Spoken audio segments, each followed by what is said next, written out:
Kita mestinya merenung tentang apa yang kita lakukan. Pada setahun yang lalu, apa sih yang kita lakukan? Apa yang sudah kita pelajari, apa yang kita amalkan, dan bagaimana perbuatan dosa yang kita lakukan. Kita taubat atau tidak. Seorang muslim harus terus muhasabah. Muhasabah artinya menghitung dirinya tentang apa yang dilakukan dari hidupnya. Sebagaimana kata Umar bin Khattab radhiyallahu anhu, hasibu anfusakum qabla an tuhasabu. Hisab diri kalian sebelum kalian dihisab oleh Allah. Ada satu hadis dari Abu Barzah Al-Aslami radhiyallahu anhu. Ia berkata, setelah bersabda Rasulullah sallallahu alaihi wasallam, tidaklah bergeser kedua kaki seorang hamba nanti pada hari kiamat, melainkan Allah akan tanyakan tentang 4 pertanyaan. Yang pertama, Allah akan tanyakan tentang umurnya, dihabiskan untuk apa. Yang kedua, tentang ilmunya, diamalkan atau tidak. Yang ketiga, tentang harta, dari mana dia peroleh dan kemana dihabiskan. Dan yang keempat, capeknya, lelahnya, letihnya untuk apa. Hadis ini diriwayatkan oleh Imam At-Tirmidzi, dan Tirmidzi kalau hadis ini hasan sahih. Diriwayatkan juga oleh Imam Ad-Darimi dan disahihkan juga oleh Syekh Al-Albani rahimahullah dalam kitabnya Silsilah Hadits As-Shahihah. Anda perhatikan di sini. Nabi SAW menyebutkan dalam hadis ini ada 4 pertanyaan. Ini untuk semua, untuk saya dan untuk antum semuanya. Bahwa tidak bergeser kedua kaki seorang hamba, maka akan ditanyakan 4 pertanyaan. Kalau disebutkan 4, bukan sebagai pembatas 4. Banyak pertanyaan yang akan ditanya. Yang asas sekali, yang asas masalah tauhid kepada Allah akan ditanya. Yang kedua akan ditanya bagaimana kita mengikuti Rasulullah atau tidak. Itu yang asas sebelum pertanyaan-pertanyaan yang lain. Sebagaimana kata Imam Nuqayyim di dalam kitabnya, Allah akan tanyakan kepada manusia 2 perkara. Yang pertama, madza kuntum ta'budun? Yang kedua, wa madza ajabtumul mursalin? Yang pertama, bagaimana kalian beribadah kepada Allah? Yang kedua, bagaimana kalian menyambut seruannya para rasul? Arti yang pertama, bagaimana kalian mentauhidkan Allah? Yang kedua, bagaimana kalian, apakah kalian mengikuti Rasul atau tidak? Yang akan ditanya.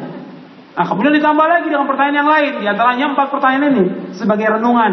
Yang pertama, umur kita. Antum coba, umur ini antum habiskan untuk apa? Jadi umur itu dihabiskan untuk apa? Coba, selama berapa tahun antum ini hidup, dihabiskan buat apa? Ada yang habis buat makan, buat main, buat nonton, buat jalan-jalan, ya, buat olahraga, buat ngobrol, buat SMS, ya, buat segala macam, Facebook, chatting, segala macam sudah habis waktunya. Ditanya, buat apa waktunya? Apakah buat ibadah kepada Allah, buat ngaji, buat mengamalkan ilmu atau yang lain? Akan ditanya ini. Umurnya habis untuk apa? Coba antum renungkan. Kemudian yang kedua, ilmunya. Dia nuntut ilmu atau tidak, dan diamalkan atau tidak ilmu ini. Orang Islam harus nuntut ilmu, dan mesti nambah ilmu kita setiap hari, dan nambah iman kita, nambah ketakwaan kita kepada Allah. Mestinya demikian. Jangan tambah turun. Mestinya ngajinya nambah, ilmunya nambah, ketakwaannya juga tambah kepada Allah, tambah takut kepada Allah, tambah warok, tambah zuhud, tambah takut kepada Allah. Ini kan. Coba ilmu diamalkan. Untuk diri kita, buat rumah tangga, tambah baik hubungannya. Rumah tangga dengan istrinya juga tambah baik, dengan tambah baik. Bukan tambah kasar, bukan tambah kejam, bukan tambah jauh dari Islam. Tambah baik hubungannya dengan rumah tangga. Begitu hubungan dengan masyarakat tambah baik. Renungkan ini. Yang ketiga, harta kita dari mana kita peroleh? Dari yang halal atau yang haram? Kita cari maisha ini halal atau haram? Coba renungi, pekerjaan kita ini halal atau haram? Uang yang masuk ke kita, uang siapa?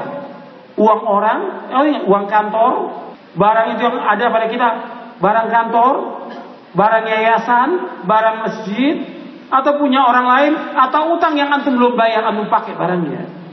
Coba antum renungkan, dari mana harta itu antum peroleh? Dan kemudian kemana dihabiskan harta itu? Apakah untuk yang halal? Apakah untuk yang haram? Atau untuk yang mubadzir? Untuk yang bid'ah? Untuk yang syirik? Akan ditanya oleh Allah harta itu. Dihabiskan untuk apa?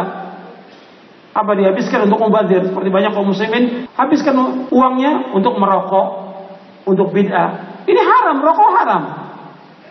Sepakat seluruh ulama tentang haramnya. Hatta Majelis Ulama Indonesia menjelaskan tentang haramnya fatwanya. Tinggalkan. Mubazir itu namanya setan. Dan gak ada manfaat sama sekali. Uang ini bukan uang kita. Allah yang memberikan kepada kita. Allah akan tanya kemana dihabiskan uang itu.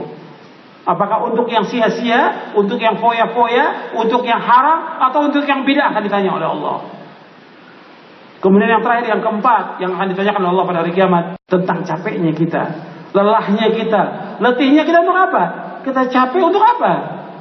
Apakah capek untuk begadang, capek untuk nonton, capek untuk olahraga, capek untuk main, atau capek kita untuk membaca kitabullah, atau kita capek untuk membaca sunnah Nabi SAW, atau capek karena kita berdakwah mengajak umat kepada tauhid, atau capek kita membantu orang-orang yang susah, atau capek dalam melaksanakan ibadah haji atau umrah atau yang lainnya. Capek kita untuk apa? Untuk di jalan yang benar atau di jalan bid'ah dan syirik? Allah akan tanya tentang ini. Dan Nabi bersabda dalam satu hadis yang sahih yang diriwayatkan oleh Imam Ahmad dan Ibnu Hibban, kata Nabi, likulli amalin syirrah wa likulli syirratin fatrah, faman kana fatratu ila sunnati faqad ihtada wa man kana ila ghairi faqad halak. Sesungguhnya tiap-tiap amal itu ada masa semangatnya, ada masa lelah dan letihnya. Barang siapa semangatnya, lelah letihnya karena melaksanakan sunnahku, maka dia telah mendapatkan petunjuk. Dan barang siapa yang lelah letihnya semangatnya bukan karena sunnahku, maka dia telah binasa.